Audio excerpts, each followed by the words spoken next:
우리가 잘 아는 그리스도의 말씀의 비유 중에서 이런 말씀이 좀 나와 있거든요. 여러분 그 혼인잔치 얘기 아시죠? 그 혼인잔치가 예설이 되는데 이 혼인잔치에 참석하는 사람들이 부름에도 불구하고 오지를 않는 거죠.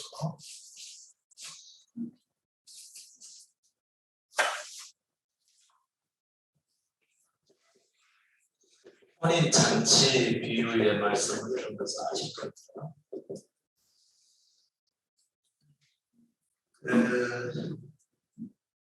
마태복음 22장에 있는 말씀인데 제가 여러분에게 좀 읽어드릴게요. 예수께서 다시 비유로 말씀을 하셨을 때 천국은 마치 자기 아들을 위하여 혼인잔치를 베푼 어떤 임금과 같으니 천국은 그랬습니다. 중요한 부분이죠. 천국은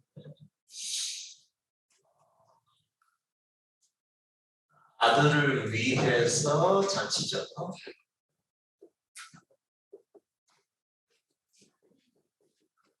글씨가 잘 보이시나요? 잘 보이네요.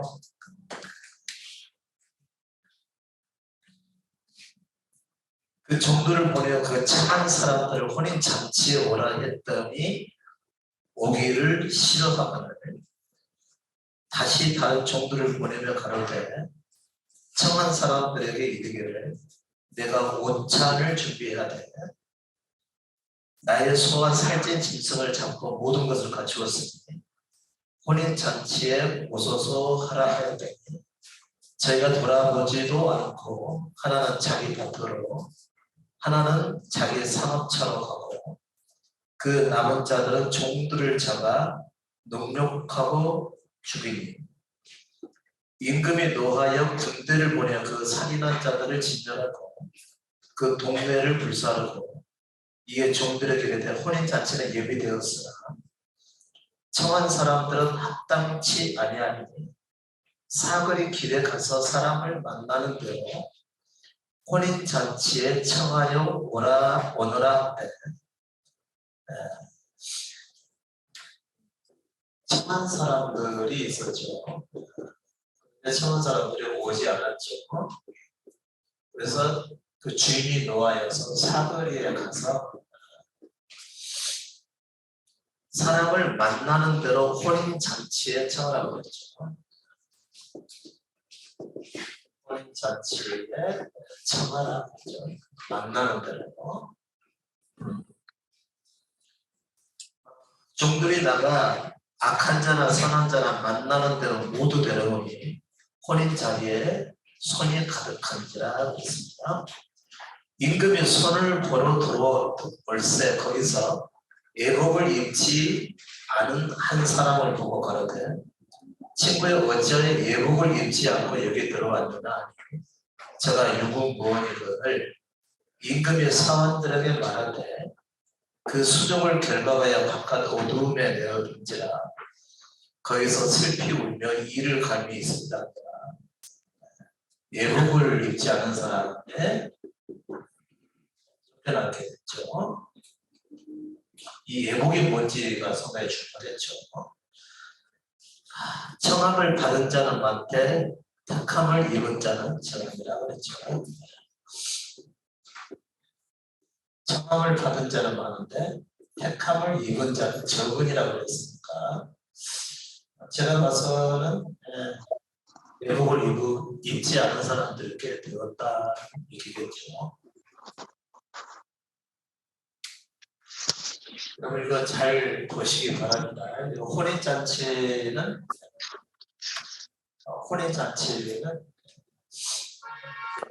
하나님이 천국을 말고 얘기하는 거죠. 하나님이 아들을 위하여 잔치를 보는 거죠. 아들을 위한 부분이기 때문에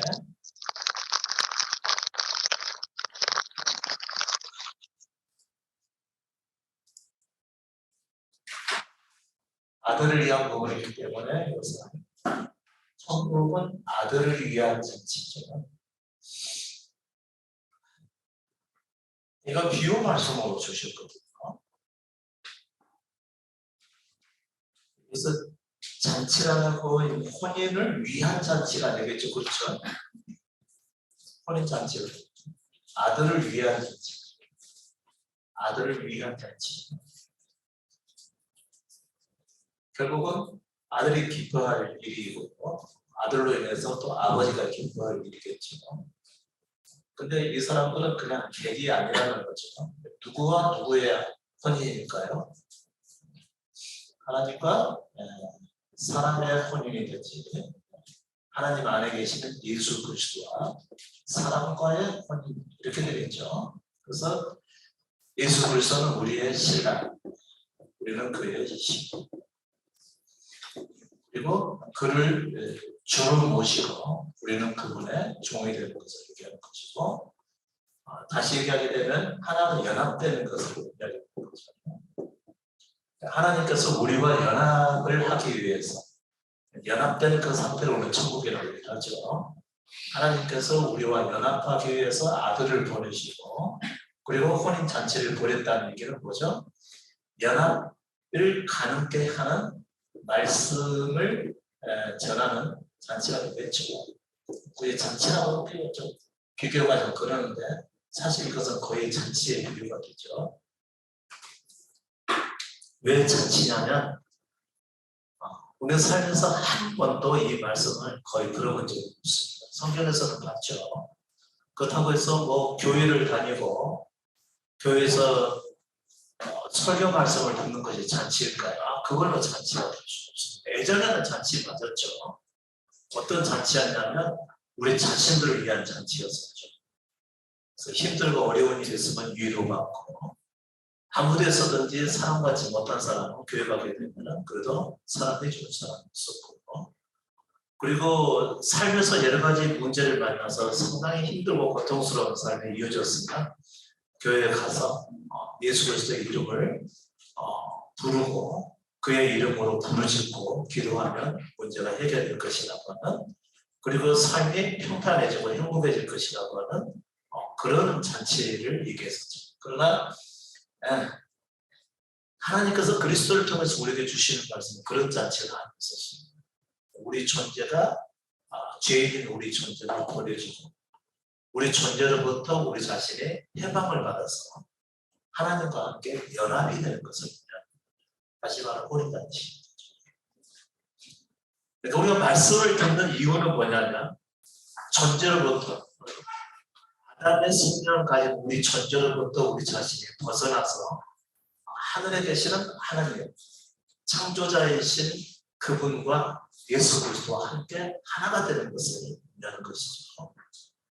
여러분께서 예수 그리스도의 겟세마네 동산에서의 기도 내용을 잘 아실 것입니다. 요한복음 17장에 있는 대제사장적인 기도가 바로 그것이죠.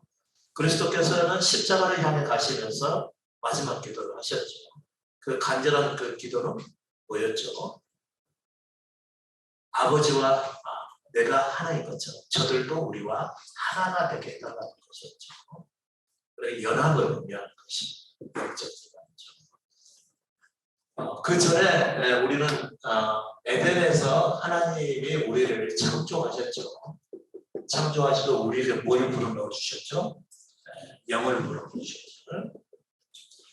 영을 불어넣어 주시니까 우리가 생명이 됐죠. 그러나 이 영 안에 하나님이 계신가요? 계시지 않나요? 하나님을 상대할 수는 있지만 아직 하나님이 들어와 계신 상태는 아니라는 거죠. 그분이 우리 안에 전부가 되시기 전까지는 결코 만족함을 얻을 수가 없는 것입니다. 그분 외에는 우리의 만족함을 줄 수가 없다는 것이죠. 지금도 여러분은 그것을 지식적으로만 아시는 분들은 이 말씀을 듣고 나서 곧바로 다시 현실로 돌아가 버리고 현실에 있는 것들로 내 만족을 삼기 위해서 현실의 삶에 상당히 열심을 품게 되시는데 말씀을 조금 더 자세하게 들으셔야 되겠죠. 그러니까 예수 그리스도께서 우리에게 비유 말씀을 통해 혼인잔치를 비유의 말씀을 전하시고 그 혼인잔치는 우리가 하나님과 연합이 되는 천국을 의미하는 것이죠. 천국 우리가 앞으로 가겠다 이런 얘기가 아니죠. 이 천국은 곧 어떤 것이냐? 하나님과 우리가 연합이 되는 상태. 하나님께서 우리를 창조하셨을 때 영을 불어넣어 주시고 이후에 그에게 그분 자신이 들어가서 하나가 되는 날을 의미하는 거죠. 그것을 가리켜서 창조의 완성이라고 얘기를 하는 것입니다. 그러기 전까지는 어떤 상황에서도 결코 만족함을 얻을 수가 없지요. 만일 우리가 예수 그리스도를 믿는 것으로 기존 교회에서 신앙생활 할 때 예수 그리스도를 믿는 것으로 정말 만족이 됐다면 아마 지금 이 자리에 여러분 한 분도 안 계시겠죠. 이미 예수 믿는 걸로 다 됐을 테니까. 그러나 그렇게 믿었어도 그분과 연합이 되지 않았죠. 여전히 목이 말랐고 여전히 삶에는 문제투성이었었고 행복하지 않았고 또 삶도 쉽게 풀리지도 않았었고 여전히 마음에 뭔가가 허전함이 있었고 채워지지 않는 갈망함이 있었던 것이죠. 계속해서 찾았던 것이죠. 정말 예수 믿는 것을 여러분 다 해결됐습니까? 근데 이제 예수를 믿어도 해결이 안 되니까 우리가 마땅히 품어야 될 의문이 한 가지 있었죠. 정말 예수 믿고 이게 다인가? 이게 맞는 건가? 이것은 의문을 가졌어야 되는 문제이죠. 그리고 예수 믿는 사람들에게서 나타나는 육적인 모습들, 이기적인 모습들, 또 욕심이 있고, 또 탐욕스럽고, 또 여러 가지 사람들과의 사이에서 일어나는 그런 일들을 자주 보게 되면서 우리는 굉장히 마음의 상처를 입죠. 정말 이게 믿음의 삶인가라고 하는 의문을 갖게 되는 거죠. 그러면서 계속 찾게 되잖아요. 그러니까 기독교에서 예수를 믿고 예수를 위해서 살아가는 것은 실제로 혼인잔치가 아니었다는 얘기겠죠. 예수 그리스도를 믿긴 하지만 그분과 혼인이 된 상태가 아니었다는 것이죠.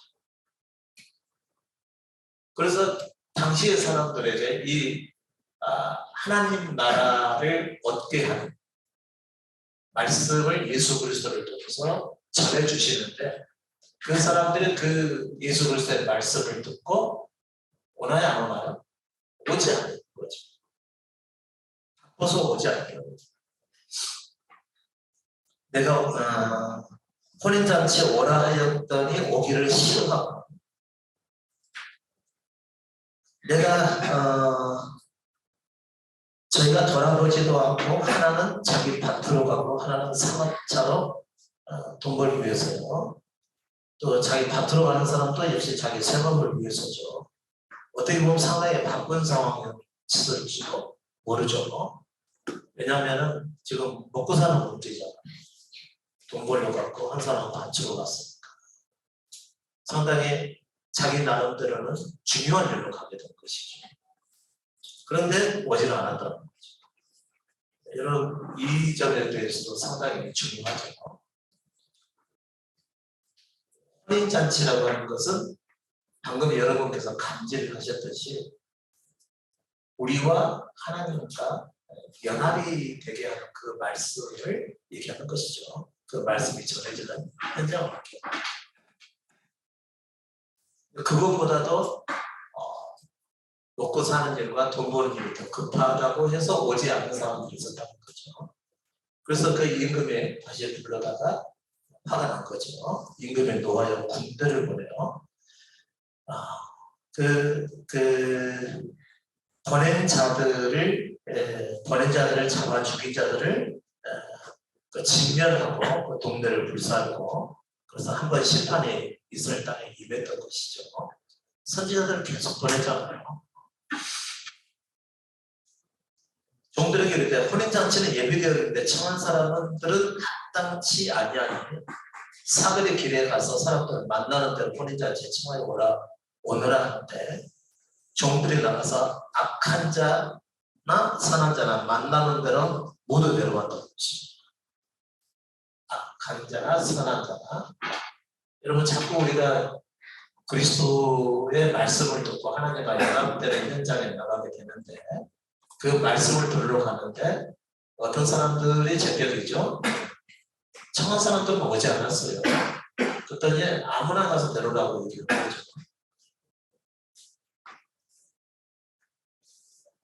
그 아무나에 가서 얘기했더니 사람들이 정말 이 말씀, 진정한 천국을 얻고자 하는 이 말씀이 있는 곳에 찾아왔었습니다. 문제는 뭐냐면 임금이 손을 보러 들어올 때 거기서 예복을 입지 않은 한 사람을 보고 어찌하여 예복을 입지 않고 여기 들어왔나? 제가 유구모양이 빨리 없다는 거죠.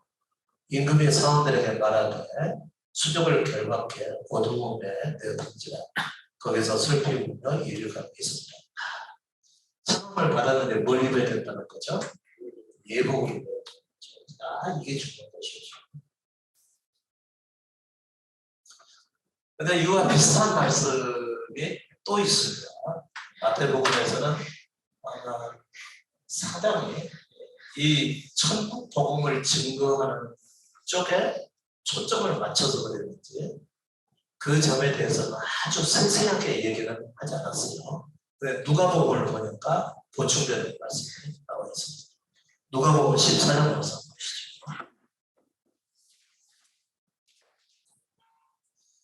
누가복음에서도 잔치에 대한 얘기가 좀 나오는데요. 16절부터요. 어떤 사람이 큰 잔치를 위해서라도 많은 사람을 청하였더니 잔치할 그 시간에 청하였던 자들에게 종을 보내어 가로되 오소서 모든 것이 준비되었나이다. 다 일치하게 사양하여 가로되 하나는 가로되 나는 밭을 샀으면 불갑을 나가보아야겠고 청컨대 나를 용서하도록 하라. 또 하나는 가로되 나는 소 5개를 샀으며 시험하러 가니 청컨대 나를 용서하소서 하라. 앞에 마태복음의 말씀과 같죠? 한 사람은 밭으로 갔다고 그랬어요. 밭을 샀는데 불갑을 나가봐야 되겠다. 중요한 얘기죠. 또 한 사람은 소 5개를 샀는데 시험하러 가니까 비즈니스와 관련된 것이죠. 갑자기 비즈니스 일로 내가 바빠서 그러는데 못 가겠다. 나를 용서하라. 또 한 사람은 나는 장가 들었으니 그러므로 가지 못하겠노라 했다는 거죠. 여러분 한 사람의 인생에서 결혼하는 일은 결코 단순한 일이 아니죠. 그러나 그보다도 더 큰 일은 뭐였다는 얘기죠? 이 잔치에 참여하는 거였다는 거죠. 왜 그랬을까요? 그렇지. 이거 뭐 언제든지 가서 말씀 들을 수 있는 건 아니에요. 그죠? 일반 그 교회 목사님들의 말씀은 언제든지 들을 수 있는 그런 말씀이고 또 별 차이도 없고 말씀 들어가야 들은 건 하죠. 예배 열심히 하고 기도 열심히 하세요. 그거에 다른 혹시 들어보신 적 있으십니까? 예배 잘 드리고 기도 열심히 하세요. 모든 설교의 제목의 결론은 그거죠. 또 뭐 다른 거 있을까요? 다 같습니다. 예수 잘 믿어? 그런 말씀은 언제 들어도 되는 말씀이죠. 그러나 중요한 것은 천국 잔치의 말씀 한번 지나면 안 되는 건 문제이기 때문에 가장 중요하다는 거죠. 밭을 사가지고 밭에 나가면 굉장히 중요한 일이잖아요. 여러분 집 샀으면 못 오실 겁니다. 집을 새로 장만하려고 샀는데 집 상태를 좀 보느라고 좀 못 가겠는데 이런 건 제가 그 얘기를 들었을 때 화를 낼까 그러시라고 할까요? 그 정도로 그 중요한 일이라는 거죠. 근데 문제는 천국 복음이 증거되는 잔치에서는요 아니잖아요. 그보다 더 중요한 일이라는 거죠. 또 한 사람은 밭을 샀어요. 아니 소를 5마리 샀다는 거죠. 소 5마리 샀으면 소 1마리 값이 지금도 대단한 그 가치를 가지고 있죠. 근데 당시에는 또 어떻겠습니까? 지금의 소 5마리하고는 비교가 안 될 정도로 중요한 재산이죠. 당연히 소 산 문제로 비즈니스 문제로 그 일을 보고 해결하는 것이 급한 일이죠. 그래서 못 간다고 했는데 임금이 보였다. 지금 이게 그거 같아? 이런 얘기인 거죠. 어떻게 쓰든지 해결하고 여기로 와야지 이런 얘기했다는 얘기입니다. 그게 무슨 얘기냐면 지금 우리가 여기서 전해지는 총복음에 해당하는 말씀이다.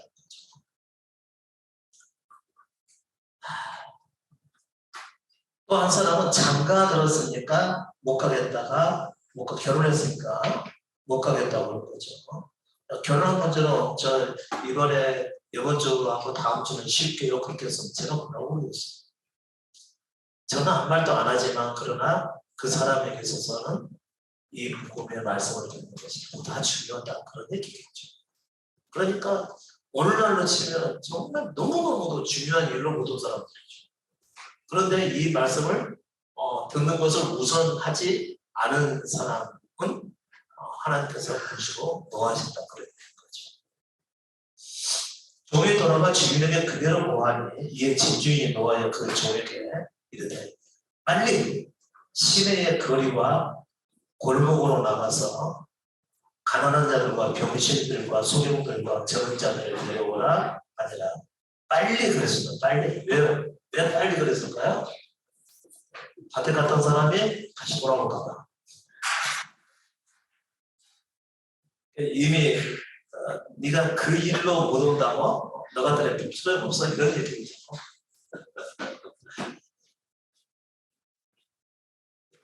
네, 두 변을 잘 들으시기 바랍니다.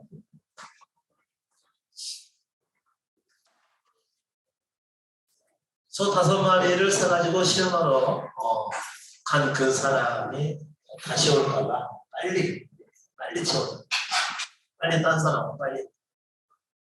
그리고 장가가서 못 온다는 사람에게도 빨리. 그런데 그 사람들은 어떤 사람들이냐면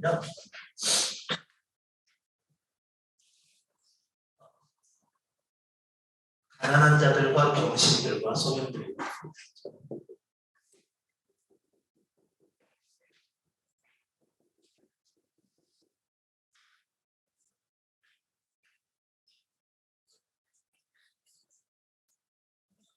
그 다음에 적은 자들이었죠.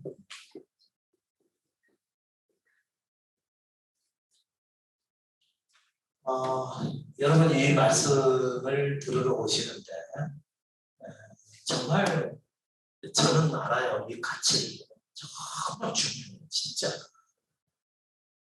그리고 항상 같은 말씀을 제가 여러분께 드리는 것 같지만 실제로 그날마다 다 달라요. 중요점이 다 다른 거죠. 이게 중요한 거죠. 그런데 가난한 자들, 병신들, 소경들, 저는 자 여러분 실제로 이것은 육신의 상태가 그렇다는 얘기가 기억합니다. 그 사람의 뭐라 할까요? 영적 상태를 얘기하는 거죠. 그 다음에 오지 않은 사람들은 어떤 문제일까요?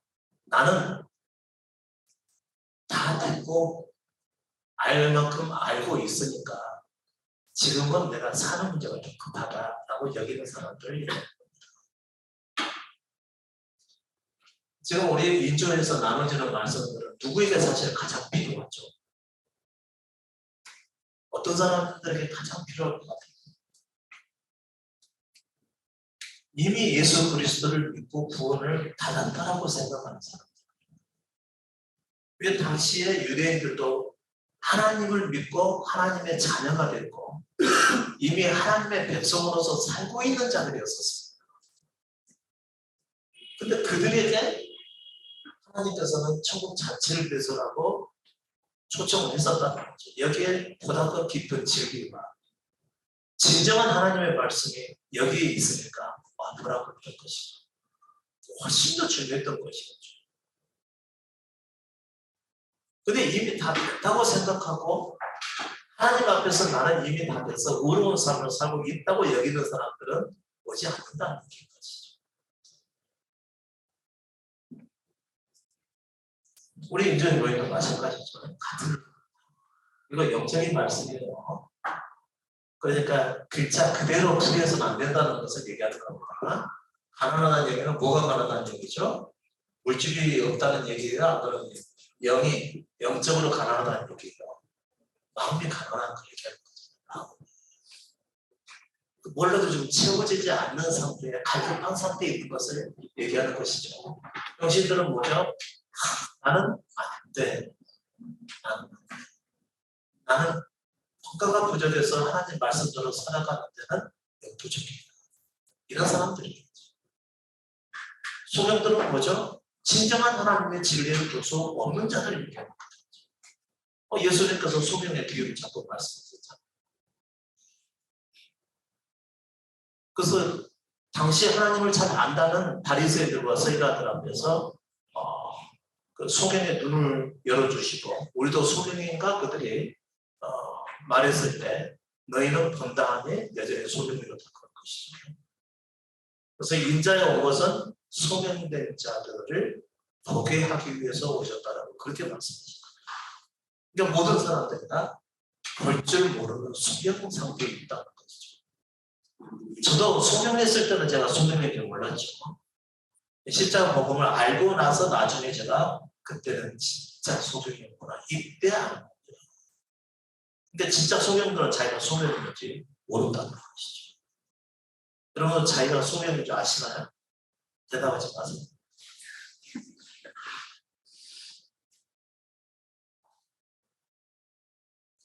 소경이라고 대답을 하셔도 문제가 되고 아니다고 해도 문제가 됩니다.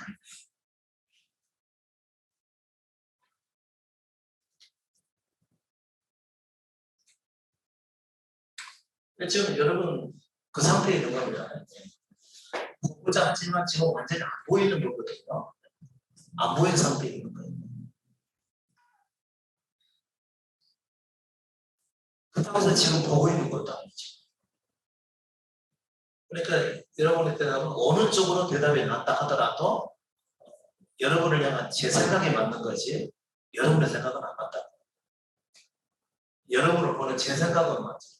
왜냐하면 이미 이제 경험을 하고 저는 보는 것입니다. 아무튼 그런 사람들 볼 줄 모르고 이 복음의 말씀을 듣고 아 이게 진짜가 복음이구나 감지는 왔는데 실제로 보여지는 건 없는 사람. 이 일부의 부분적으로만 보고 아 이게 복음이구나라고 그 정도 수준에서만 알지 그렇다고 다 보는 것은 아니라고. 완전히 뜬 것도 아니고 단지 부름을 입었기 때문에 이제 눈을 열어지는 거가 필요한 거죠. 전원자. 전단 여기는 항상 부족한 뭔가를 잘해도 부족한 거예요. 이게 전원자. 근데 문제는 그분이 봤을 때 그런 사람이 아니고 이것은 어떤 사람들을 얘기하는 거예요? 본인들이 이런 사람이라는 것을 인정하는 사람들이죠. 그러니까 마치 자신이 예수 그리스도를 믿어서 다 된 것처럼 여기시는 분들은 절대로 이 천국 잔치에 올 수가 없다는 거예요. 예수 그리스도를 믿어서 이미 의인으로 잘 살고 있다고 여기시는 분들은 절대로 못 온다는 거예요. 하나님을 믿어서 이미 그의 백성이 됐다고 여기시는 분들은 복음을 들으려고 하지 않는다는 거예요. 그때 당시에도 그랬다. 지금도 마찬가지죠. 안 들으려고 하는 것이죠. 그러니까 임금이 너는 빨리 가서 나는 절대 안 된다라고 여기는 사람, 절망 가운데 있는 사람들이죠. 나는 이보다 더 나아질 수가 없는 상태에 있다고 여기는 사람들. 이런 사람들을 초청을 하게 되는 것이죠. 당신들이 살아나고 하나님의 자녀가 되고 그리고 전혀 새로운 차원의 하나님과의 관계를 맺을 수 있는 천국잔치가 있으니까 왔다 이렇게 얘기하는 것이죠. 그래서 이 사람들은 본인들이 그렇게 자기를 보고 인식을 하고 있기 때문에 오게 되는 것이다. 왔어요. 온국까지는 일단 문제가 없죠. 그런데 문제는 이 사람들이 오기는 왔는데 뭘 아니면 임금이 뭘 보는 거죠? 애복을 보는 거죠. 애복을 입었는지 입지 않았는지 그것을 보시겠다는 것이죠. 그 다음 주에 보게 되면 나와 있겠죠. 아이고 감사하죠. 마태복음만 보면 안 풀릴 것이 누가복음에는 나와 있으므로 풀어진 것이죠. 22절 종이 가로되 주인이 명하시도록 하였을 때 오히려 자리가 있나이다. 주인이 종에게 이르되 길과 산을 가로 나가서 사람을 강권하여 데려다가 내 집을 지은다. 내가 너희에게 말하노니 전에 청하였던 그 사람은 하나도 내 잔치를 맛보지 못하리라 하였다 하시니. 전에 청하였던 그 사람들은 뭐죠? 이미 됐다라고 생각하시는 거죠. 예수 믿어서 이미 됐다고 생각하시는 거죠. 아니 예수 지금은 이제 그렇죠. 그때 당시는 하나님 믿어서 이미 됐다라고 생각을 했어요. 그러니까 예수님이 그 사람들을 향해서 뭐라고 그러죠? 너희가 정말 아브라함의 자손인 줄 아느냐 그러죠. 하나님이 정말 너희 아버지인 줄 아느냐. 너희 아버지는 하나님이 아니라 사단이라고 사단. 지금도 역시 마찬가지죠. 수많은 사람들이 예수 그리스도를 믿어서 이미 됐다라고 생각합니다. 이미 하나님의 백성이요. 그분의 자녀요. 그리고 구원을 확보가 된 상태고 죽어도 천국에 간다고 생각을 하시는 분들은 확신하시는 분들은 절대로 이 복음을 듣기 위해서 따로 오지는 않는다는 거죠. 아마 저도 예전에 목회가 어느 정도 시작을 해서 잘 풀려가고 있었으면 절대로 아마 이런 말씀 듣지 않을 겁니다. 뭐 내가 제대로 잘하고 있는데 뭐 내가 어디서 무슨 또 말씀을 들어야 돼. 저는 개척 초기에만 있어도 그랬어요. 그때는 이제 잘 몰랐지만 이런 비슷한 말씀들을 그 워치만이 그 다음에 장르기요 관련된 말씀들을 전하는 영성 훈련들이 좀 있었습니다. 영성 훈련한다고 하는 교회들 이런 교회들 이런 말씀들을 좀 전했었죠. 근데 이제 지인 중에서 한 사람이 있었는데 이런 곳에 제가 말씀 들으러갔는데 정말 실제적이고 너무 좋더라. 목사님 한번 와봐라. 그래서 동기 목사가 그렇게 얘기를 하게 되고 나는 다 됐거든. 이미 예수 믿고 내가 그분을 복음을 전하는 이 목회를 하고 있는데 뭐 내가 뭐가 부족해서 거기 또 가냐. 지금은 그분을 믿고 섬기고 기도하고 그분의 인도하심에 따라서 목회하면 되는 것이죠. 목회 초기에는 그랬다는 거죠. 그러니까 그때도 뭐 예전과 하나도 없었는데 자존심만 강해가지고 제 자신이 정말 옳다고 생각하고 다른 믿음을 가지고 행하고 있다고 여겼던 것이죠. 안 가는 거죠. 나중에 이제 어떤 상태니까 가고 싶은 마음이 생겼냐면요. 자꾸 안 되니까. 생활도 풀리지 않고 목회도 안 풀리고 기도해도 안 되고 속에서 막히니까 점점 가라앉으라고 시작합니다. 가볼까? 어떤 말까지 들 줄 아세요? 누가 굉장히 영험하게 점을 잘 봤다고 가볼까? 이런 마음도 속에 생겨났습니다.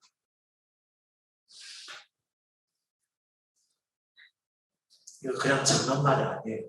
웃고 얘기하지만 정말 필요한 말이면 느꼈어요. 그리고 진짜 자존심 상하게 아니 목사가 자존심이 그 센 사람이 저까지 걸어갈 생각을 했었어요. 마음에 그 생각이 들더라니까 안 갔어요 저. 갔다 해도 그때 믿음은 진짜 믿음도 아니니까 뭐 별것도 아니지만 진짜 그런 마음이 생기더라고요. 얼마나 가난했습니까? 어디선가 누가 진정한 말씀만 전한다고 한다면 거기다가 모든 것을 다 바칠 만한 그런 자세를 가지고 있었던 때가 바로 가난한 때였어요. 그런 상태에 가니까 어디서 조금이라도 누가 은혜 받는 거 같다고 싶으면은 그때는 곧바로 찾아갔어요.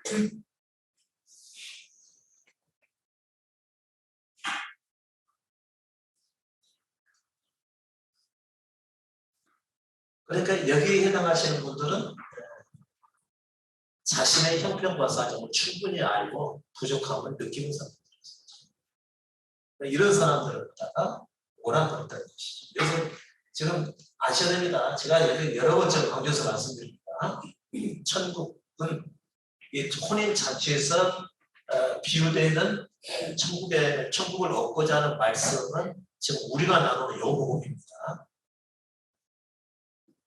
우리에게서의 십자가가 없으면 진정한 믿음으로 들어갈 수 없다는 건 이 말씀. 나의 존재의 죽음을 온전히 받아들이기 전까지는 진정한 믿음으로 들어갈 수 없다는 그 복음의 말씀인 것이죠. 그러면 이 복음의 말씀을 들으러 오긴 왔는데 예복을 안 입었다는 얘기를 도대체 뭘까요? 이해를. 여러분 이 예복 입고 오십니다. 만약 이 예복 입지 않으셨으면 옷에서도 쫓겨나고 어지간하면 잘 안 오시고 그러겠죠. 이 예복은 왜 지금 거예요?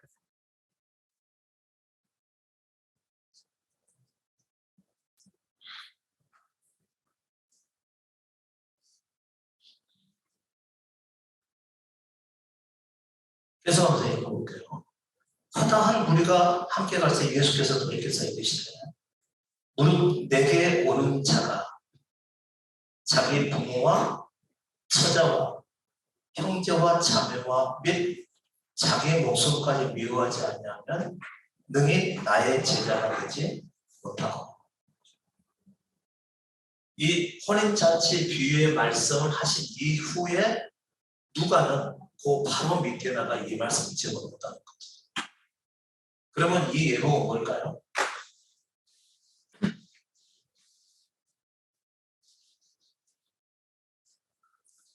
십자가 복음을 듣기 위해서 오시는 분들에게 필요한 것은 뭐죠? 일단은 우리가 항상 잘 알고 있는 자기 부인과 그다음에 자기 십자가를 질 생각을 가지고 나오는 것이죠. 그 다음에 여기서 또 한 가지 말씀이 무릇 내게 보는 자가 자기 부모와 처자와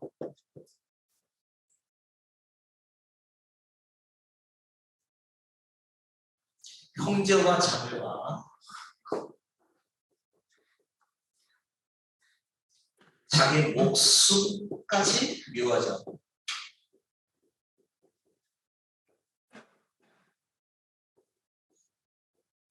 미워하지 않으면 능히 내 제자가 되지 못하고.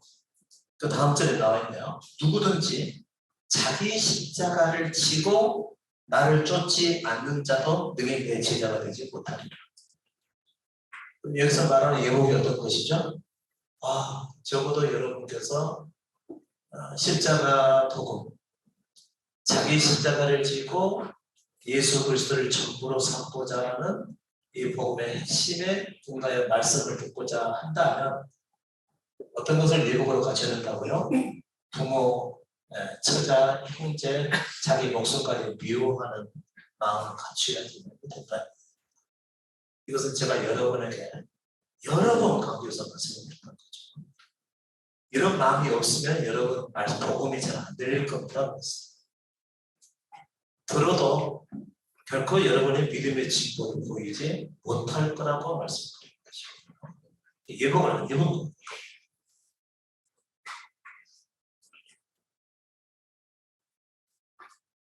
물론 이제 못 입는 이유는 있죠. 말씀을 듣는데 이 말씀을 맞는데 본인이 준비가 안 된 거죠. 버릴 준비가 안 된 거죠.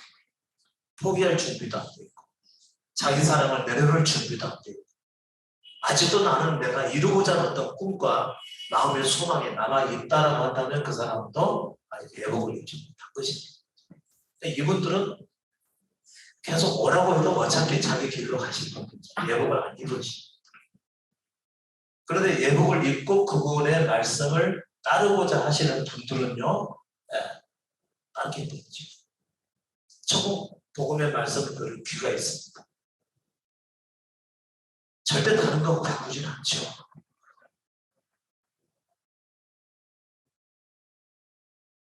이쯤 얘기하게 되면 또 어떤 분들은 또 이렇게 이해할 수도 있어요. 그러면 저 조금 있어 결혼하는데 저 신혼여행 가지 말아야 되는 거? 토요일 날? 또 이렇게 물어보시면 그 얘기가 아니라는 거예요. 영적인 말씀이라는 거. 영적인 어떤 갈급함. 어떤 모든 소중한 것보다도 우선되는 것은 바로 이 천국 복음이다. 이런 얘기인 것이지. 하지 말라는 얘기가 아니잖아.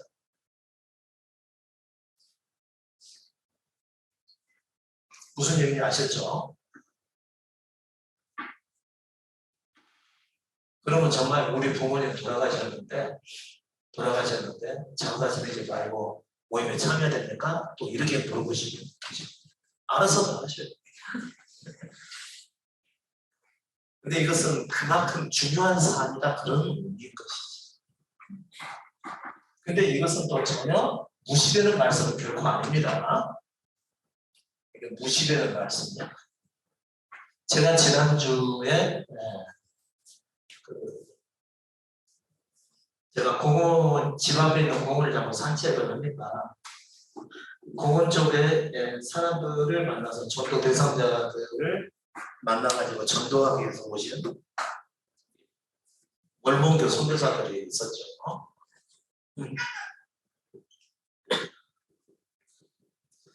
이제 미국 선교사들인데 뭐 22살하고 20살 젊은 친구들입니다. 저한테 이제 얘기를 하다가 이 친구들이 한국어도 딸리고 제가 하는 얘기를 뭔가 좀 심상치 않게 말씀을 하시는데 이해는 잘 안 되고 그리고 또 있었던 일을 자기 또 교회에 가서 보고를 해야 되고 그 교회에 또 감독으로 있는 사람이 성화에 들어보니까 만나야 될 필요성을 좀 가졌던 것 같아요. 선교사들 관리 차원에서. 혹시 한국에 속한 어떤 이단에게 빠져가지고 얘네들이 미국에까지 선교사로 왔는데 일이 그르쳐지게 될까봐 그 차원에서 알아보기 위해서 감독이 같이 64세 되십니다. 이 사람하고 이제 얘기를 하게 된 거죠. 딱 시작하자마자 선교사 중에서 한 사람이 이제 우리 모임을 시작하고 말씀을 나눠야 되는데 제가 기도하고 시작했거든요. 근데 이제 얘기가 거기서부터 시작했거든요. 그게 정말 예수님의 이름을 하는 기도가 맞느냐. 여기서 시작을 해서 감독과 얘기가 계속해서 이제 하게 됐던 것이죠. 근데 이 감독이 저거 얘기 나누는 내내 자기 믿음을 설명을 하는데 내가 이렇게 살고 있다라고 하면서 자신의 믿음의 정당성을 이렇게 얘기를 하는 것이죠. 그게 뭐냐면 자기는 대학교 다닐 때에 월몽교 선교사를 만나서 월몽교에 입교를 했다. 그래서 말씀을 듣다 보니까 월몬에서는 가정의 행복에 대해서 굉장히 중점적으로 말씀을 잘 들었던 거죠. 본인은 그걸 들었을 때 이게 맞다라고 얘기했어요. 맞다. 본인이 맞다라고 생각을 하니까 결혼을 한 이후에 절대로 가정의 행복을 깨는 일을 행하지 않았다는 것이죠. 그리고 64세가 돼서 두 자녀들이 아주 성공적으로 잘 자라주었고 하나는 미국에 선교사로 갔다가 거기서 결혼해서 잘 살고 있고 또 하나는 한국에 남아 있으면서 지금 대학생이고 또 하나는 대학교를 나와가지고 지금 결혼을 앞두고 있는데 애들이 아주 너무 잘 됐다. 살아오면서 아내가 완전하게 자기 마음에 드는 것은 아니었지만 그러나 가정의 행복을 지키자고 하는 그런 차원에서 그것을 좋게 여겨서 지키려고 했었는데 매일 자신들은 성경을 보고 기도하고 경건의 시간을 갖고 살아가는데 아내가 아직까지 지금까지는 한 번도 큰 소리 한번 쳐본 적이 없다라고 얘기하는 거예요. 그렇다고 해서 다 마음에 들었다는 것은 아닌데요. 아닌데요 하면서 그 얘기를 하시더라고요. 그러니까 본인은 이 믿음을 지키고 가정을 지켰다고 하는 차원에서 내 자신의 가정 믿음을 정당화해서 말씀을 했다는 거죠. 간증인 것이니까. 월몽교 간증이라는 것이죠. 어차피 제가 목사라는 것을 아니까 지식적인 차원에서는 저거는 얘기할 수가 없다라고 하는 것을 간직한 것이죠. 나는 여기 들어와서 행복하게 잘 살고 있고 지금도 몰몬 교회 감독이라고 해요. 감독이라는 얘기는 정식 사역자가 아니죠. 전문 사역자가 아니지만 그 교회의 한 사람이 이제 그 교회를 관리하는 것이죠. 그 사람을 가리켜서 감독이요. 성경에도 그런 감독을 세우라고 얘기를 나와 있죠.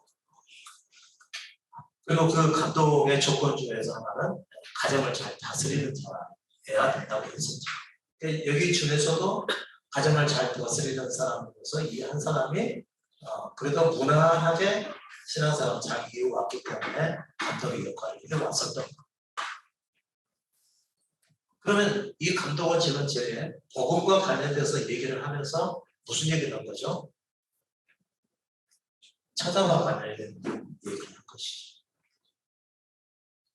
그러면 자신은 지금까지 현재 믿음을 가지고 있어서 가정에 아무런 문제가 없다라고 여기기 때문에 제가 전하는 복음의 말씀이 들릴까요? 안 들릴까요? 안 들려요. 그래서 못 온다는 얘기예요.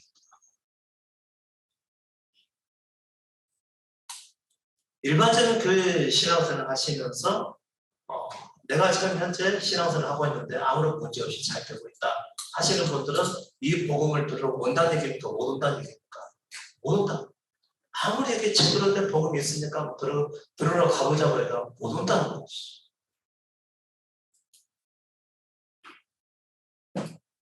그 다음에 다시 오기 전에 빨리 가서 그렇지 않은 사람들을 어디 갔자 지원하는 소경된 자 그리고 가난한 자 이런 사람들을 가지고 병신한테 죄송하네요. 번역인데 그렇게 돼서 지금은 장애인이라고 얘기하죠.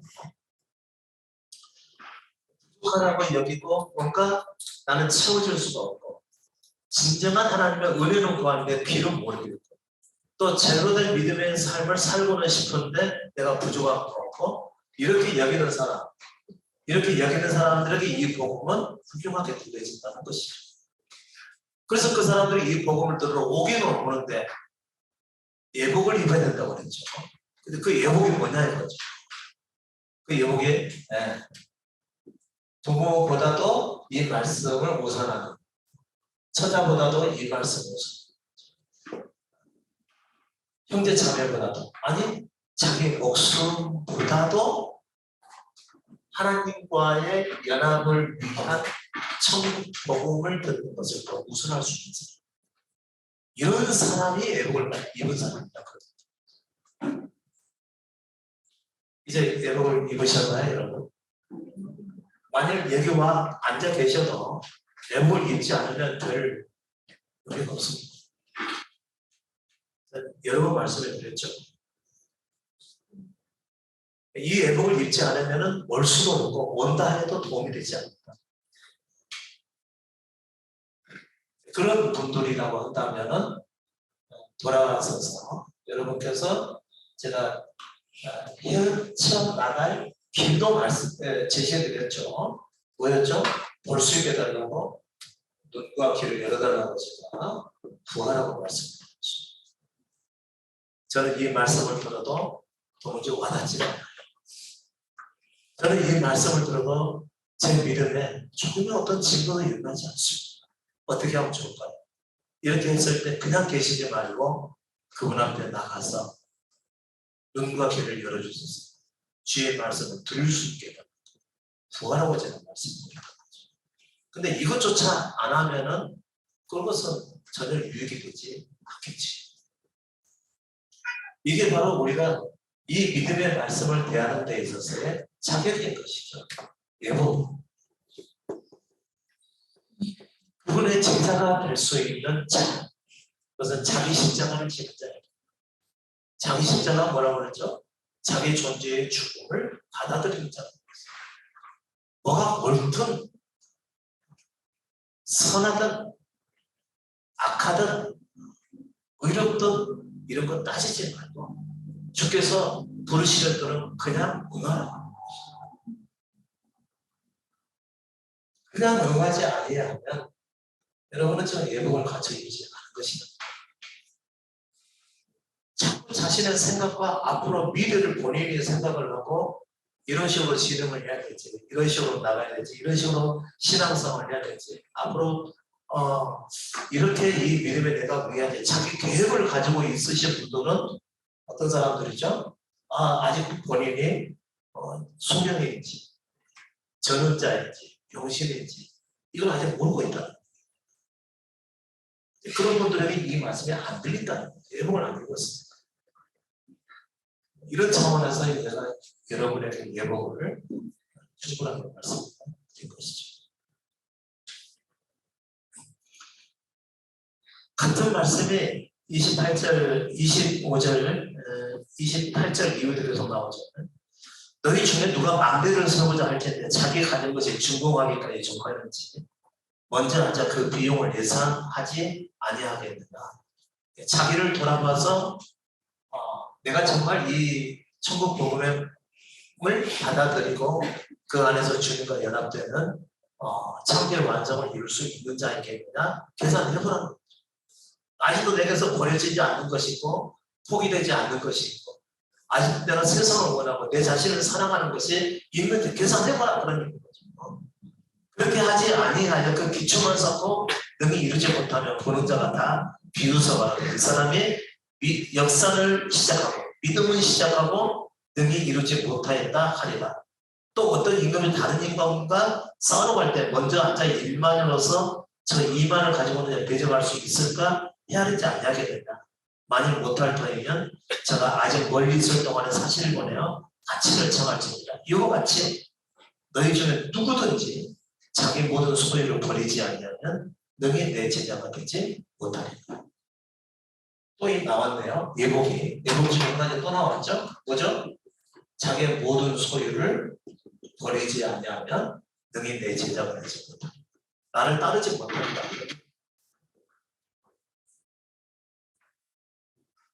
정말 자기 모든 소유를 다 버리고 예수 그리스도를 따라가는 자들 혹시 보셨나요? 아니, 집 파는 거 말고요. 집 팔아서 성전 건축원금 드리고 그 다음에 본인은 전세로 가든지 아니 월세로 가든지 이런 사람 말고 자기 목숨, 우리 목숨도 소유니까요. 아니 앞에 전에서 말씀했잖아요. 자기 목숨까지 미워하지 않으면 능히 내 제자가 되지 못하겠어요. 단순히 여기서 자기 목숨까지 미워한다는 의미는 소유만을 의미하는 게 아니라는 거죠. 자기 목숨이 내가 앞으로 어떻게 되는지 내 삶이 어떻게 펼쳐지는지 상관없이 그냥 주님께 다 맡기고 그냥 가겠다. 내일 무슨 일이 벌어질지 내일 내가 꼭 내 원하는 대로 내 뜻대로 하겠다고 하는 그 의지가 내려가졌는지 이걸 보라는 것이죠. 그렇지 않으면 그는 예복을 입을 자가 아니라는 거예요. 예복을 입지 않으면 이 잔치에 합당하지 않기 때문에 쫓겨나감을 당한다 그런 얘기입니다.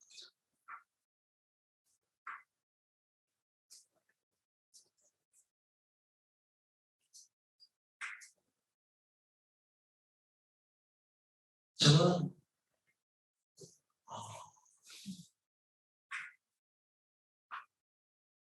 오늘 이 말씀을 전하고 다음에 또 전할 수 있겠지라는 생각을 하지 않습니다. 오늘 여러분 다음에는 제가 말씀을 전하지 못할 수도 있다는 생각을 항상 가정해 두죠. 그리고 오늘의 마지막인 것처럼 마지막 말씀을 좀 전하고 있는 것이죠. 다음에 만나면 또 전하나? 다음에 만나면 또 전한다고 그렇지 아니라는 거죠. 지금 그러나 저는 적어도 오늘 이 말씀 전할 때 이 이상의 말씀이 없는 것으로 생각하고 전하고 있다고 거죠. 이 말씀 있는 그들을 좀 잘 받아들였으면 좋겠다. 예복을 입으시다. 자기 십자가를 지고 가고자 하는 예복을 입으라. 자기를 부인하고 자기 목숨까지 잃고자 하는 그 예복을 입으라는 거죠. 가정의 행복이 아니라 내 삶의 어떤 형통이 아니고 부모님 잘 되고 나 잘 되고 내 가진 소유 아주 제대로 뭐 가져져서 더 나은 삶을 살아가고 이런 게 아니라는 거죠. 그거 다 내려놓고 오직 주님만 살아가고자 하는 것이 천국복음이다.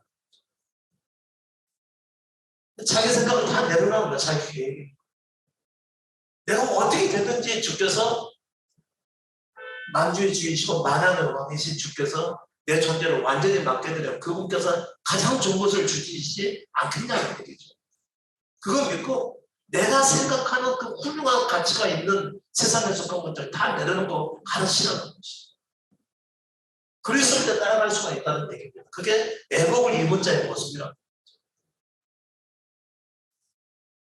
애복이라고 하니까 마치 그리스도를 덧입은 것처럼 그렇게도 해서 될 수가 있죠. 여기서 말하는 혼인잔치는 정말 이제 그리스도와 만나서 천국에서 누릴 삶을 얘기하고 그분을 덧입는다는 의미에서 애복이라고 말할 수도 있죠. 근데 그 의미보다는 제가 오늘 드린 말씀은 훨씬 더 실질적이고 이게 맞는 거예요. 여기서 말하는 애복은 그리스도를 덧입는 게 아니고 정말 믿을 자격을 가지고 믿음의 말씀을 들으려느냐 이 얘기입니다. 그렇지 않으면 들어도 유익하지가 않을 것이고 듣는다 하더라도 믿음의 증거를 나타낼 수가 없다라고 하는 그런 의미의 말씀을 것이죠. 잠깐 그럼 쉬었다 하실까요? 아까 제가 이렇게 말씀드렸던 것이 복음에는요 세상에서의 형통도 아닙니다. 자신의 그 건강이나 장수도 아닙니다. 그 다음에 우리가 그토록 소중하게 여기는 부모, 형제, 그 다음에 배우자, 자녀 다 잘되고 행복하게 되는 거 이것도 아닙니다. 이런 것을 의미 삼고 반드시 이뤄내고자 하신다고 한다면 애복에 합당하지 않은 것이겠죠. 그 다음에 이제 제일 중요한 대상이죠. 배우자죠. 배우자가 제일 중요하고 그 다음에 가까운 다른 사람들과의 인간관계가 상당히 중요하죠. 그래서 제가 인간관계를 많이 다루는 말씀들을 하죠. 근데 이것만 다루게 되면은 여러분께서는 끝도 없는 미루에 빠질 가능성이 상당히 많이 있습니다. 뭐죠? 십자가를 전제한다는 거죠. 자기 십자가를 전제한다는 거죠. 자기 십자가는 자기 존재의 죽음을 받아들이는 거죠. 그리스도의 죽음이 나의 죽음이라는 것을 인정하고 받아들이는 것을 의미하는 거죠. 자기 생명에 대한 애착을 안 가지고 있는 것이죠. 자기 생명에 대한 애착을 가지고서 말씀을 듣게 되면은 그 애복과는 상관이 없어져 버리는 거죠. 애복을 입지 않으면 복음이 아무런 역할을 할 수가 없습니다. 여러분의 삶에. 반드시 자기 존재의 십자가를 짊어져야 되는 것인데 그거는 두 전제사항이 있죠. 첫 번째는 자기가 도무지 스스로는 헤어나올 수 없는 죄인이라는 사실을 분명하게 아는 지식이 있어야 됩니다. 그렇지 않으면 예수 믿는 게 아무런 의미가 없어요. 아까 나는 뭐 25개를 샀고 또 뭐 밭을 더 새로 샀으니까 나는 혼인을 했으니까 못 가네 이런 것과 똑같은 것입니다. 그 실제로는 하나님의 백성이니까 뭐 굳이 아니라도 나는 상관없다 이러신 분들은 전혀 애복이 입혀지질 않아요. 나는 너무나 갈급합니다. 나는 너무 부족해서 내 스스로는 하나님 앞에 설 수가 없는 존재라고 자기 존재의 부족함을 인식을 하고 있어야 되는 거죠. 내 힘으로는 하나님 앞에 나갈 수 있는 길이 없습니다. 그러니 나를 그 길을 이끌어주죠. 이런 자세. 내 스스로는 언제나 믿음을 향해 갈 수 있는 길이 없으니까 주님의 저를 불쌍히 여주옵소서 하고 자기를 낮춰서 주의 인도하서 구하는 그와 같은 자세를 의미하는 것이죠. 그 다음에 자기 십자가를 지는 죄인은 뭐죠? 자기 존재의 죽음을 비정사실로 받아들이는 거죠. 이 두 가지가 전제가 된 상황에서 믿는 예수 그리스도여야 여러분 애국을 갖추고 예수 그리스도를 믿고 따라갈 수가 있는 것이고요. 그랬을 때 제가 이런 말씀들을 이제 하나씩 조금씩 건네게 될 때 여러분께서 이것을 마땅하게 생각을 하는 것이지 이와 같은 준비가 안 된 상황에서 아무리 복음의 말씀을 전한다 하더라도 이것은 그냥 내 빗자루 스치는 소리밖에 안 되는 겁니다. 마음에 오진 않는다는 거죠. 계속해서 반복된 삶을 살아가는 반복 육신의 삶입니다. 이것을 가르쳐서 제가 예를 들어서 가장 우리 삶에 있어서 가까이 있는 자가 배우자이죠. 배우자인데 이 배우자가 있는 것 대단히 중요합니다.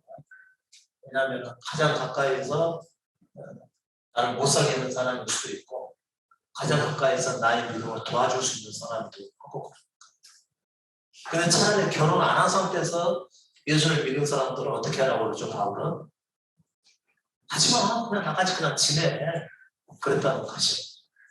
나처럼 그냥 지내 있으면 힘들어 믿음을 향해서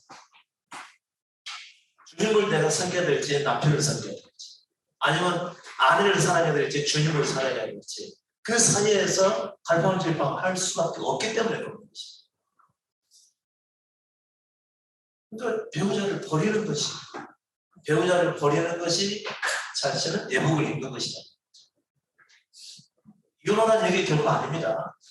근데 너무 방해가 심해가지고 내 믿음을 제대로 지원을 못 해준다. 그러면 이혼해도 무방하다 그런 얘기지. 죄송합니다. 이혼하는 얘기가 아닙니다. 자신 있어서 하세요.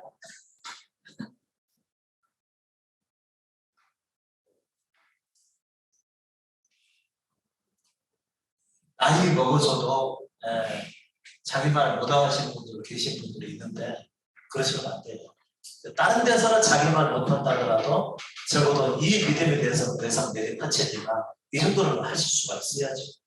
지금까지 같이 살아오는 것은. 안 그래요? 아니 예전에 저 광주에서 제 동창이 있는데 나이가 60이죠. 50인가?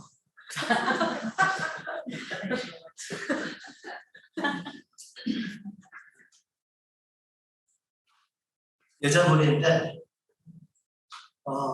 그 양현자 의원 아마 그 선거 사무실에서 활동을 좀 했던 것 같아요. 그래서 하도 이제 외부 일로 많이 바쁘죠.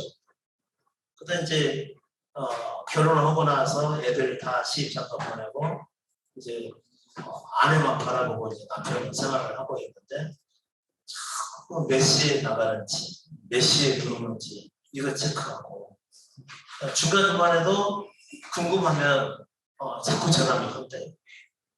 그리고 궁금하면은 또 저녁에 몇 시더라고 또 전화를 한대.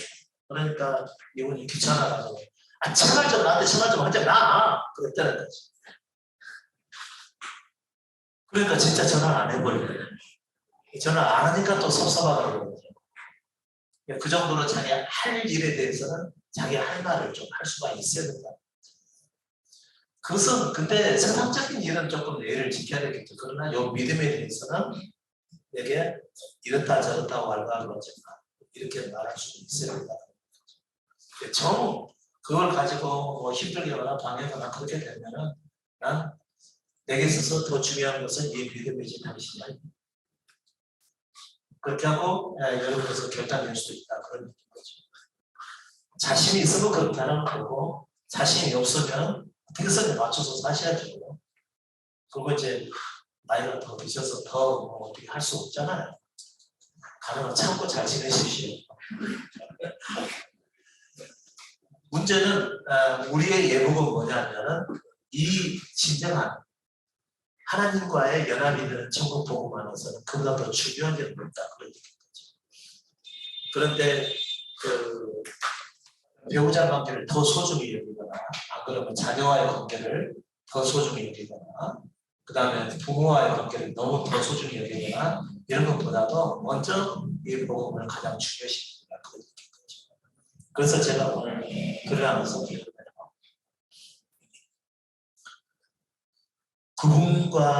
그분이냐 나냐 당신 정말 하나님을 사랑해? 당연히 사랑하는 사람이 하나님인지 아닌지 둘 중에 하나 결정해. 이런 얘기가 아닙니다. 나를 먼저 사랑하게 되면은 어떻게 보면은 내 자신을 싫어하는 것과 똑같아. 하나님을 알고 사랑하게 되면 나를 그만큼 사랑해지게 되겠다. 무슨 얘기인지 아시겠어요? 배우자는요, 하나님을 먼저 사랑해야 내 배우자도 그만큼 사랑할 수가 있게 되는 것이고, 하나님이냐 나냐 둘 중에 하나만 택해라고 했을 때 배우자를 택하게 되면은 그 배우자는 진정한 사랑을 못하게 되겠다. 내 생각 안에서만 사랑하게 되겠다. 잘못된 사랑을 하게 됩니다. 먼저 그분을 사랑해야 나중에 가정의 회복도 그분께서 허락하시는 거고 진정한 사랑의 관계로 발전이 되는 것이지 희망이 있다는 것이죠. 그렇지 않고 하나님보다도 먼저 배우자가 우선이 되면 사람이 우선이기 때문에 결국 아담의 생명으로 탄생한 타락한 자기 존재 안에서 일을 해결하려고 하기 때문에 해결이 안 된다는 거예요. 끝까지 계속 몰고 보겠죠. 그러니까 예수 그리스도께서는 하나님 나라가 그 사람 속에 임하기 위해서는요 다 버리라고 말씀합니다. 자기 목숨까지도 버리라고. 그래야 비로소 다른 사람을 진정으로 사랑할 수가 있게 되는 거거든요. 그러기까지는 배우자는 나의 진정한 믿음의 삶을 향해 가게 하는데 조력자의 역할을 하게 되는 거지. 조력자의 역할. 자녀들도 마찬가지입니다. 그 다음에 주변의 인간관계도 역시 마찬가지. 나는 사랑해서 나는 베풀어주고 또 섬겨주기만 했었는데 이상하게도 사람들이 나를 속이고 나를 멀리하고 나를 넘어뜨리고 그렇게 하더라. 그런 거 뭐죠? 인간관계를 통해서 내 힘과 능력으로 이 땅에서 살아갈 수 없다는 사실을 실제로 경험하게 하시는 거예요. 그래서 우리의 정보를 주님께로 향하게 만들고 우리로 예복을 입도록 그분께서 계속해서 우리를 이끌어 가신다는 거지. 이 생각도 안 되니까 갖다 버려버려. 스스로 버리면 얼마나 좋겠어요. 근데 스스로 버릴 수 있는 사람이 없습니다. 고난을 당하지 않고 진정한 믿음을 향해 갈 수 있는 사람은 없다는 거죠. 고난이라는 얘기는 쓸모없는 것을 붙들고 되지도 않는 것을 자기 방식대로 이끌어 가기 위해서 고집 피우는데 그것을 내놓게 하기 위해서 고난이 필요한 것이죠. 주님을 알 때가 진정한 사랑이 가능한 것이지 주님을 알지 못하게 되면 진정한 사랑을 못하게 됩니다. 그러니까 하나님도 놓치고 배우자도 놓치고 그럴 가능성도 상당히 높죠. 그렇게 되면 인생 전체도 망치게 되겠죠. 근데 배우자와 관계가 대단히 좋으신 분들은 누가 그 역할을 하겠죠? 그 윗사람이 그 역할을 하겠죠. 그 윗사람. 자녀 중에서 아니면 뭐 직장생활에서 누군가가 하나가 나를 그렇게 힘들게 한다든지 알고 또 자기가 잘못한 경우가 상당히 많죠. 볼 수가 있어요. 대개는 자기는 못 보고 이웃 사람들이 주변 사람들이 내게 잘못한다고만 생각을 하는데 자기도 잘못하는 경우가 상당히 많은데 못 보는 경우가 많다. 그 정도로 우리는 우리 자신을 못 보고 있다. 우리 자신이 누구죠?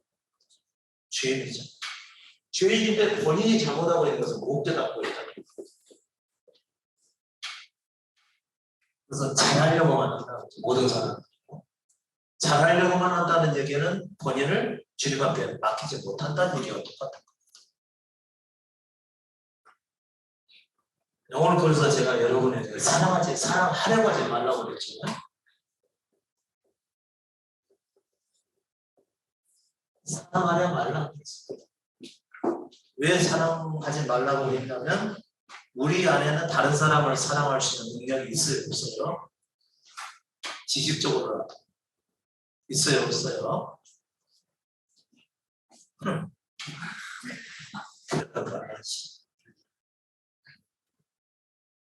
그런 분들은 예복을 못 입는다니까요. 나 사랑할 수 있다라고 생각하시는 거예요. 나 하나님 앞에 바르게 살 수 있고 사랑하며 살 수 있어. 이런 분들은 본인이 할 수 있다고 생각하기 때문에 예복을 못 입는다. 예수 못 믿는다는 거죠. 아니 근데 예수 믿고 교회 다니면서 사랑하며 살는 사람들이 얼마나 많은데 그런 말씀 하세요? 그분들은 안 믿는 사람들이다. 예수는 신을 섬기는 사람인데 예수의 말씀은 듣지 않는 사람이다. 기독교가 뭐죠? 그리스도의 가르침을 기독교라고 합니다.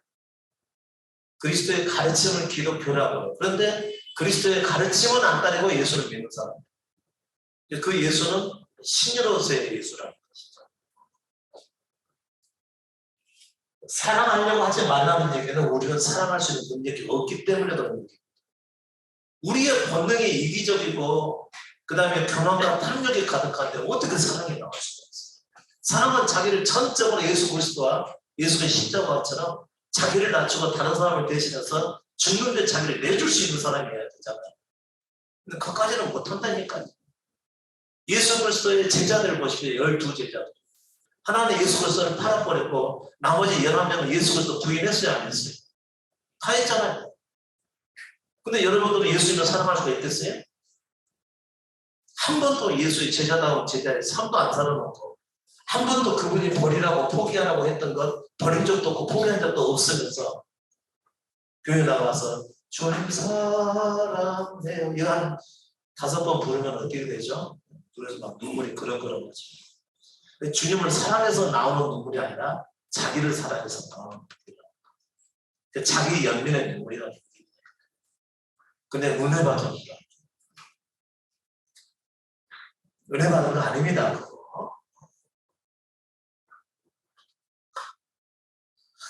어디를 가든지 간에 사람들에게 맹대받고 지적받고 잘한다는 소리 한 번도 없고 칭찬은 그냥 항상 타박하는 소리만 듣게 되고 어디서든지 나를 알아주지 않는데 오직 교회에서도 마찬가지고 오직 주님만 나를 사랑하는 것 같으니까 그걸로 위로를 삼는 것.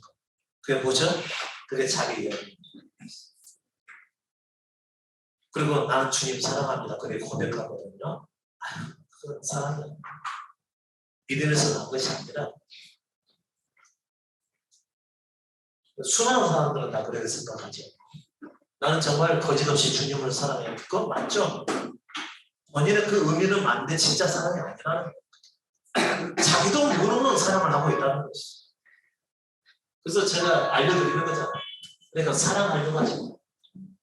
그러니까 사랑하여 축복해요 뭐 이렇게 말하신 분들은 예수 믿는 사람이다 아니다. 아니다. 아직 본인을 죄인이라고 인정을 하지 않고 있기 때문에 예수님을 따른 적이 없는 사람들이다. 죄인은 사랑을 할 수가 없어요. 사랑하려고 하지 말고 내게 맞는 사람 찾아서 살으라.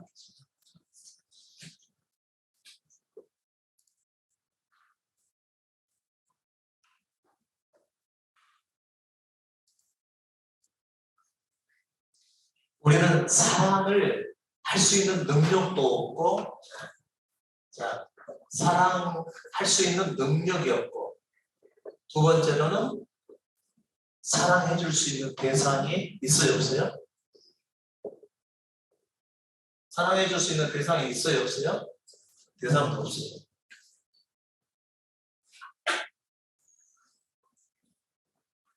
사랑해 줄 수 있는 사람이 없다니까요.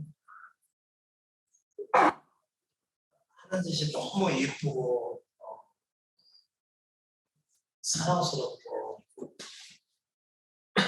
다 받아주고 싶고 그런 마음은 있기는 있는데 그러나 그 사람의 전부를 다 보면요, 사랑해 줄 수 있는 사람이 세상에는 아예 없구나. 하나님은 이미 포기하셨죠. 우리를 사랑하시는군요. 그랬어요? 하나님 포기하셨죠. 먼저 죽고 와. 먼저 네 자신에 대해서 죽고 오면 내가 받아줄게. 그게 바로 하나님 제사였던 것이죠. 우리 속에는 이미 부패해 있고 아담의 생명을 가져서 뭐든지 하나님을 반대되는 삶을 살 수밖에 없는 존재가 된 겁니다. 실제로. 항상 모든 일에 자기가 우선이라. 하나님도 그 사람을 사랑해 줄 수가 없어서 네가 네 자신에 대해서 죽은 자로 여기고 내게 오면 내가 그때는 내가 나를 인정해 받아줘. 우리는 먼저 죽음을 요구하신 것은 우리를 사랑하시는 것을 포기하셨다. 그럼에도 불구하고 포기하지 않은 이유는 뭐죠? 예수 그리스도를 대신해서 심판받게 하신 것이죠. 그래도 사랑합니다. 그러니까 우리 뭘 보고서 사랑하는 것이 아니고 우리 존재 자체를 살리기 위한 사랑이지 우리에게 뭔가 있어서 사랑하는 게 아니라는 거죠. 우리가 사랑받을 만한 조건이 있다는 얘기 없다는 얘기예요. 없다는 거죠. 단지 그분이 사랑이기 때문에 우리를 사랑의 길로 인도하시는 거지 우리 속에 사랑받을 만한 것이 있어서 그분이 우리를 사랑하는 게 아니라는 거죠. 그러니까 여러분들은 그분의 사랑을 받으려고 하실 필요가 있어요, 없어요? 그분의 사랑을 받기 위해서 뭔가 행하려고 하면은 그 사람은 이미 믿음에서 난 것이 아니라는 거예요. 이렇게 행하면 그분께서 나를 사랑하시겠지. 이렇게 행하면 그분이 나를 기뻐하시겠지. 이렇게 행하면 그분께서 나를 받아주시겠지. 이렇게 여기시는 분들은 전부 자기를 사랑하는 자들이지 그걸 모르는 자들이다. 그러니까 사랑하려고 하지 마시는 거예요. 사랑할 수 있는 능력도 없고 사랑할 수 있는 대상도 없다는 거죠. 예수 그리스도께서 제자들을 사랑하셨죠. 사랑하시는 그 사람은 어떤 사람이죠? 예수 그리스도 제자들의 조건을 본 사람이었어요? 안 그러면 그 존재를 사랑하는 거였어요? 존재 자체를 사랑. 이 사람 예수 그리스도는 제자들이 자기를 다 부인하고 떠날 것을 알고 계셨던 분인 거죠. 근데 베드로는 그 사실도 모르고 제가 주님을 위해서 죽겠습니다. 이렇게까지 얘기했다는 거죠. 네가 너도 모르면서 나를 사랑할 수가 있다고? 네가 너도 모르면서 나를 사랑하느냐? 아니다. 다골기 전에 네가 3번이나 나를 부인하겠다. 그게 바로 네 벌레의 모습이야. 나머지 제자들은 어땠을까요? 다 마찬가지죠. 그러면 그리스도를 직접 만져보고 직접 말씀을 듣고 그분께서 깨닫게 해주시는 이 놀라운 사랑을 3년간이나 경험했던 제자들도 예수 그리스도를 부인하고 도망을 가게 됐는데 우리는 어떻게 했냐는 얘기죠. 그래서 나는 안 그래. 그러실 분도 계세요. 우리의 한계가 바로 있다는 얘기죠. 우리 힘으로서는 그분을 사랑할 수가 없는 거라는 거죠. 또 우리 힘으로서 다른 사람을 사랑할 수 있는 것도 아니라는 거죠. 내가 누군가를 사랑하고 있다라고 한다면 자기를 잘 모르시는 분이라는 거죠. 그런데 진정한 믿음의 사람은 사랑하려고 하지 않는다는 거죠. 어떤 사람이 내게 안 맞는데 자꾸 사랑하려고 한다. 그러게 되면 무슨 얘기죠? 사랑하기 위해서 사랑이 안 되니까 사랑의 능력을 달라고 기도하고 사랑하려고 힘쓰고 있어요. 그러면 그 사람은 그리스도인이 아니라는 거죠.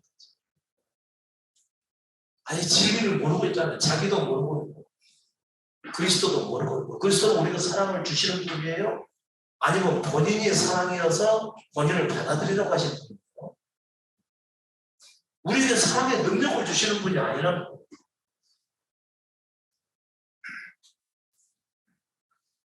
저는 사랑의 능력을 받기 위해서 거의 한 10년, 13년? 14년간을 아마 기도하면서 살았을 거예요. 한마다 100% 찬송한 것은 아니지만 거의 밤마다 부르짖어가면서 기도하고 왜냐하면 제 안에 사랑이 없습니다.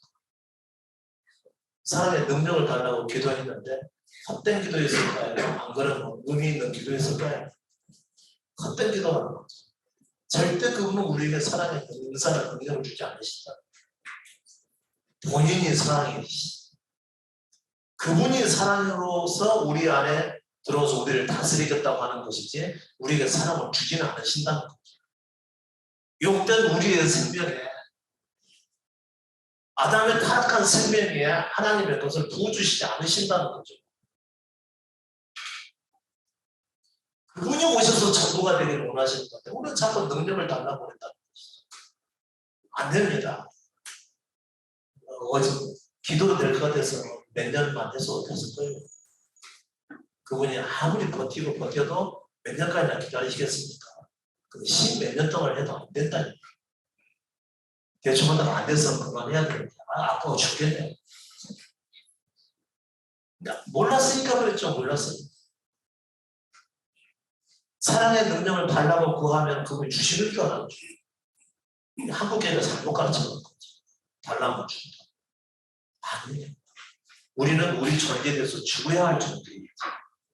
이미 십자가에서 죽은 존재라면 받아들여야 될 존재이고 믿어야 될 존재이지, 이미 죽어야 될 우리 존재 위에 하나님은 그분의 사랑을 부어주시지 않으신다고. 능력 구하려고도 하지 마시고 사랑하려고도 하지 마시고 또 사랑할 대상도 없고, 그러니까 사랑하려고 하지 마시라.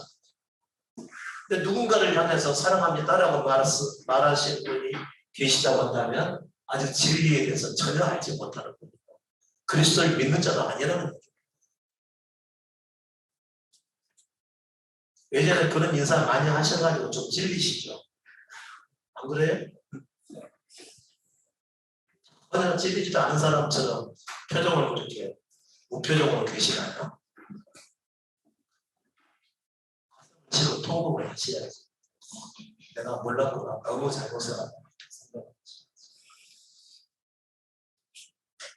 그러니까 본인이 죄인인지 죄인인 줄 아는 사람은 사랑하려고 하지 않는다는 거죠. 대신에 감사하게도 우리에게는 자기에게 좀 맞는 사람이 없습니다. 자기에게 맞는 사람.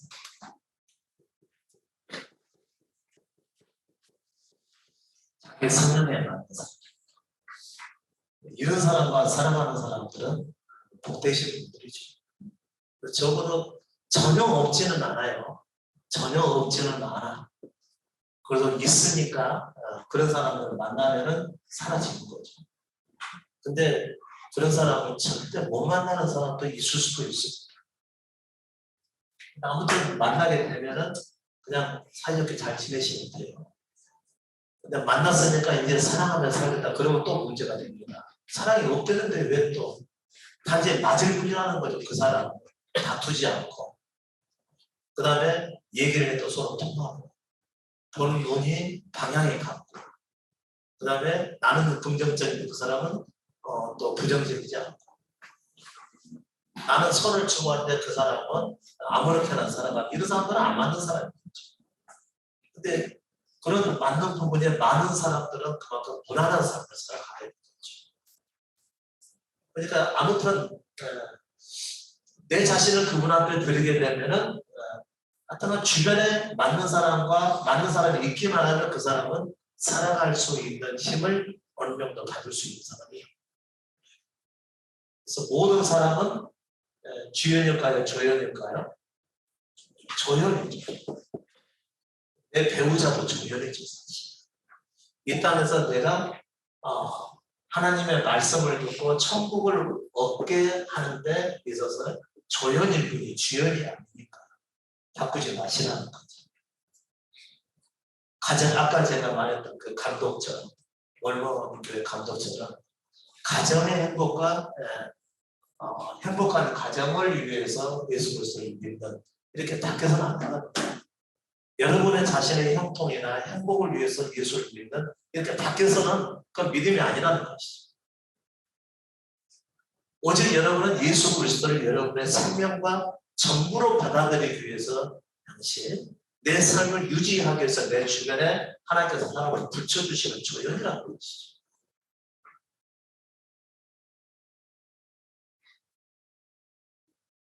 내 삶을 어느 정도 이어가는데 옆에서 도와주는 그 역할만 해주는 사람이라는 것이지 그 사람과 영원히 행복하게 살아가는 것이 그분의 뜻이 아니라는 얘기입니다. 그래서 이런 말씀이 있죠. 그 말씀이 어디가 있지?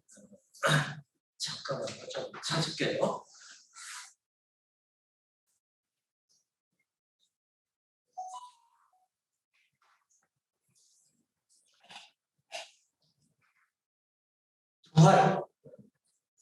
부활에 대한 말씀이죠.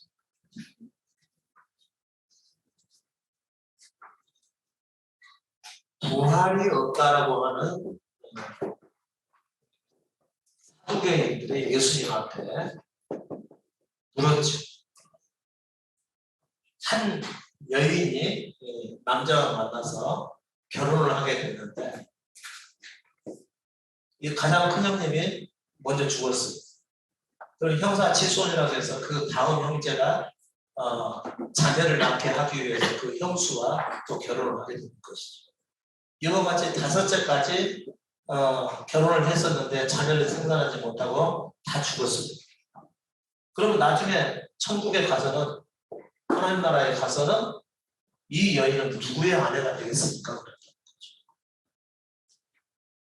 누구의 아내가 될까요? 하나님 나라에 대해서 모르니까 그렇게 물어본다는 거죠. 그러니까 말이 안 되니까 이 사람들은 그것은 부활이 없는 겁니다. 이렇게 얘기했다는 거죠. 그것도 예수님 앞에서 담대하게 말이죠. 근데 예수님께서 거기에 대해서 말씀해 주신 것입니다. 하나님의 나라는 장가를 가요? 아니 결혼을 해야 하네요. 하나님 나라에서는 결혼을 안 한다는 거죠. 결혼을 한 사람도 결혼하지 않는 채도 있다는 얘기예요. 이해가 되셨나요? 하늘의 천사와 같이 하나님 나라에서는 시집도 장가도 가지 않는다고 했어요. 하늘의 천사와 같이 홀로 존재한다.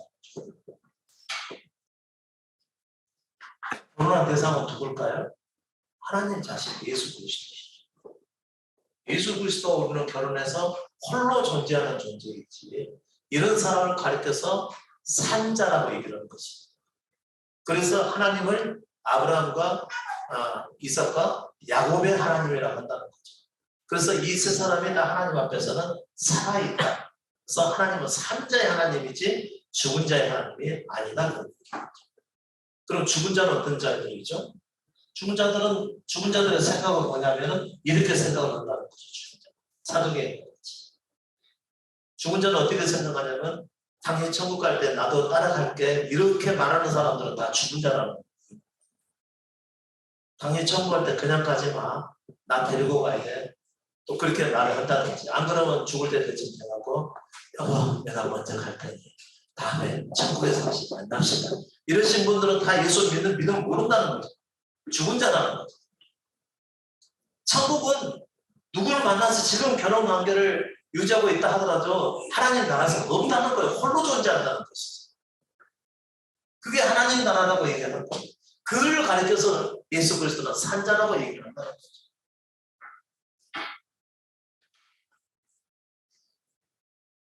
근데 그 하나님 나라는 언제부터 죽어서 가는 것이에요? 이 땅에서 가는 거죠?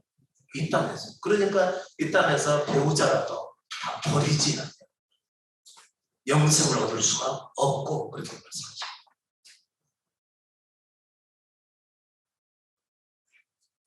그러니까 지금 같이는 살고 계신 분 그냥 같이 사시는 건 맞아요. 근데 하나님 앞에서는 홀로 섭니다. 홀로 그분이 나의 전부가 되신 분이다. 그런 사람들을 가리켜서 산자라고 얘기를 하는 것이고 하나님은 그런 자의 하나님이지 아무나의 하나님, 모든 사람의 하나님이 아니라는 거예요. 누군가의 하나님이 된다면 하나님은 그 사람의 모든 것을 다 책임지시는 분이시다. 얘기겠죠. 저는 나의 백성이 되고 나는 저의 하나님을 믿는다. 이 얘기죠.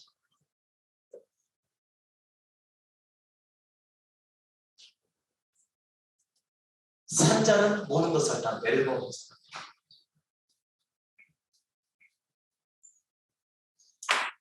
산자, 하나님 앞에서 산자는 뭐죠? 자기 목숨까지도 미루어해서 다 버린 자를 거죠.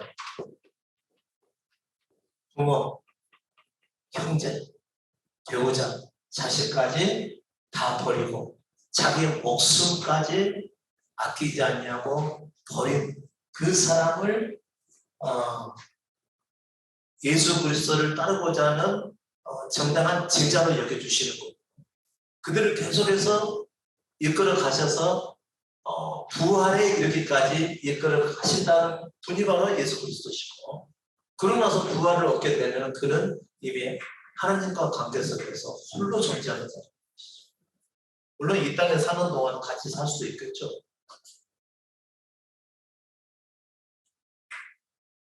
그 얘기에 있어서는 결혼 관계는 그렇게 중요하지 않다는 거죠. 물론 세상에서는 중요합니다.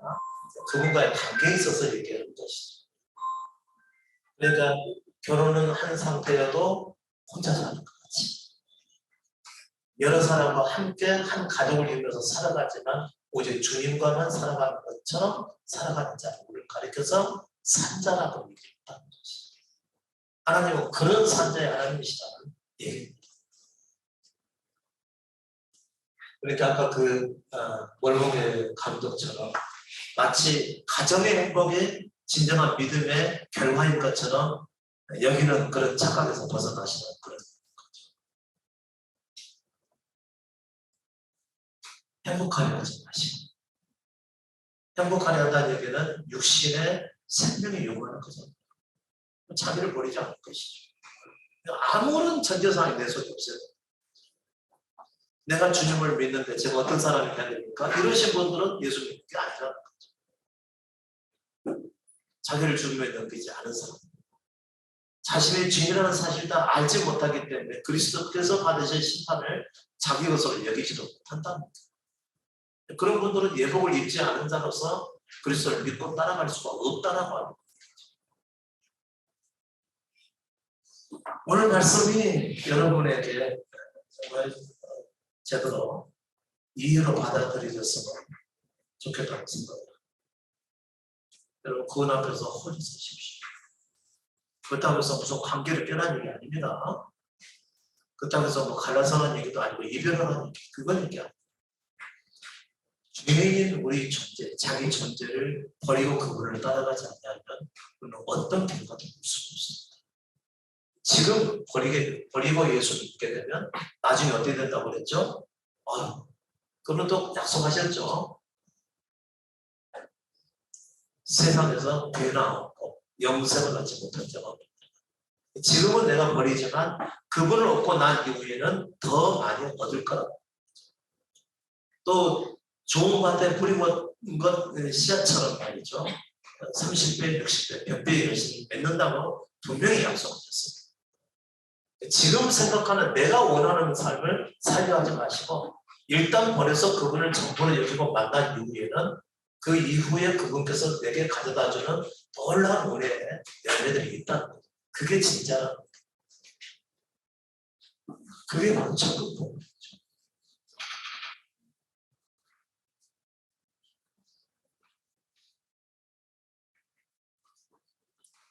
오늘 말씀을 방송을 하면서 들으시는 분들 계시겠지만 오늘 또 권면해 드립니다. 오셔서 직접 들으시는 것이 훨씬 낫습니다. 쭉 지켜보시다가 더 이상 이분은 오셔가지고 들을 의지가 없구나 그렇게 되면은 제가 이제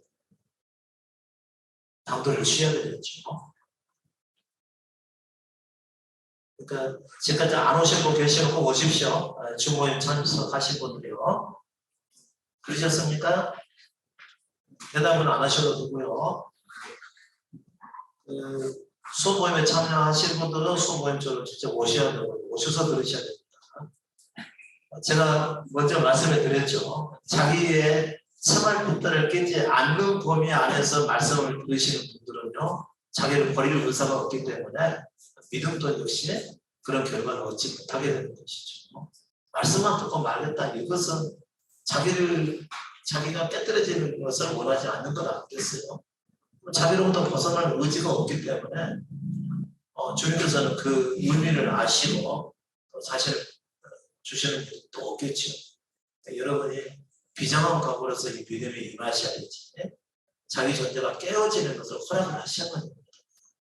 그리고 먼저 여러분께서 말씀을 최우선으로 두시고 그런 마음가짐을 가지셔야 되고 자기를 사랑하는 것을 내려놓지 않으면 결코 주님을 따라갈 수가 없게끔 되어 있습니다. 잘 들으시고 꼭 이해하실 수 있기를 바라고요. 단지 너무 멀리 계셔서 오고 가는 것이 너무 힘드신 분들은 어쩔 수 없죠. 방송을 통해서라도 믿음의 말씀이 적용할 수밖에 없겠죠. 그러나 올 수 있는지 없는지는 그분께서 판단하시겠죠. 그러니까 믿음의 삶을 쉽게 생각하지 마시고 신중하게 선택을 하셔서 바른 믿음의 삶을 살아가실 수 있기를 바랍니다.